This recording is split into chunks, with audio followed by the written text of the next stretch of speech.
The grand doors of the palace swung open with a sudden forceful motion, disrupting the stillness of the lavishly adorned throne room. Seated upon the throne was a youthful emperor, his emerald-hued scaled face usually devoid of expression. However, now his features twisted with unmistakable fury. "Who dares to enter my throne room without an invitation? I'll see you executed," he bellowed at the intruder, clearly disregarding the fact that no one would have made it past the palace guards without clearance. Well, no one except one man. A retired and venerable military figure, a brilliant strategist, and an uncle, the figure standing tall before the throne dwarfed even the palace guards. His battle-scarred face, marred with missing scales and his blind eye, told stories of his long-forgotten prime. Yet despite his aged frame, the old man still bore the insignia of his military rank on his uniform. "Nephew, you are making a grave error," the man declared sternly, his voice carrying the weight of decades of wisdom. "Insolent fool," the young emperor snarled, rising from his throne. "How dare you barge into the throne room unannounced and insult me? Has your time in the military stripped you of all knowledge of royal protocol? I never imagined you could be so insufferably arrogant. I might have overlooked your insolence if not for the severity of the matter at hand." The elder continued, his tone unwavering. "Guards, remove him at once. I have more pressing affairs to attend to," the emperor commanded, gesturing with a wave of his hand. But to the young ruler's surprise, the guards hesitated. They exchanged nervous glances, unsure who would make the first move. "Are you deaf? Take him away," the emperor roared, his voice echoing throughout the hall. One guard stepped forward cautiously, but before he could advance further, the old general fixed him with a cold, unfeeling stare. "Stand down, soldier," he commanded in a calm, authoritative voice. The guard immediately froze in place, uncertainty hanging heavy in the air. Silence descended upon the throne room.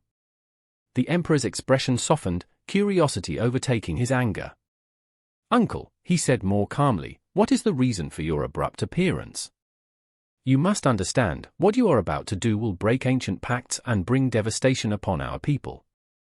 Your actions could lead this empire to ruin," the veteran general warned gravely. The emperor scoffed, mockery creeping into his voice. "Is this about those insignificant humans, that frail species of apes? Do you intend to defend them?" The general's face remained impassive. "I am not here to protect them, nephew. I am here to safeguard our empire." The emperor laughed dismissively. "Humans? Protecting them is a waste of time. Their fleets are nothing compared to ours, their armies are merely ceremonial. They are no threat." The old general's eyes narrowed as he leaned forward. "Nephew, you speak of the enemy as though you truly understand them, but have you ever even met a human?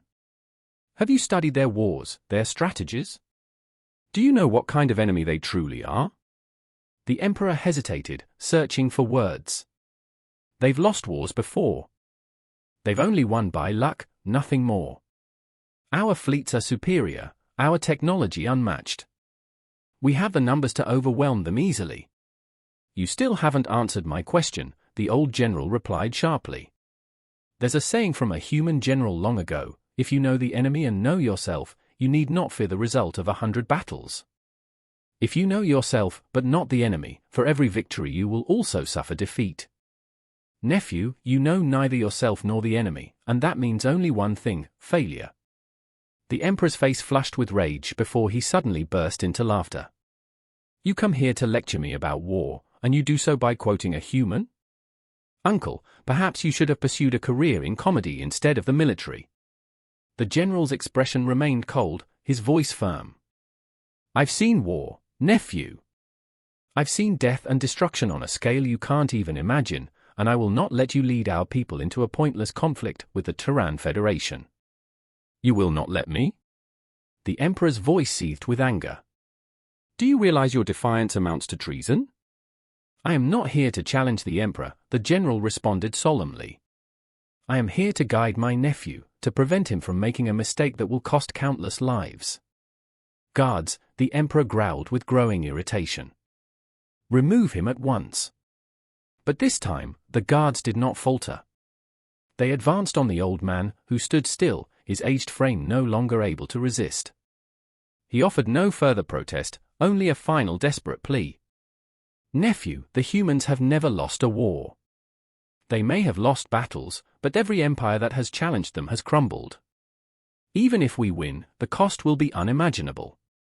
Please, for the sake of our people, reconsider. The emperor's face remained unmoved. Enough, he said coldly, turning away. As the guards dragged the old general from the throne room, the doors closed behind him with a resounding thud, and silence once again filled the vast hall.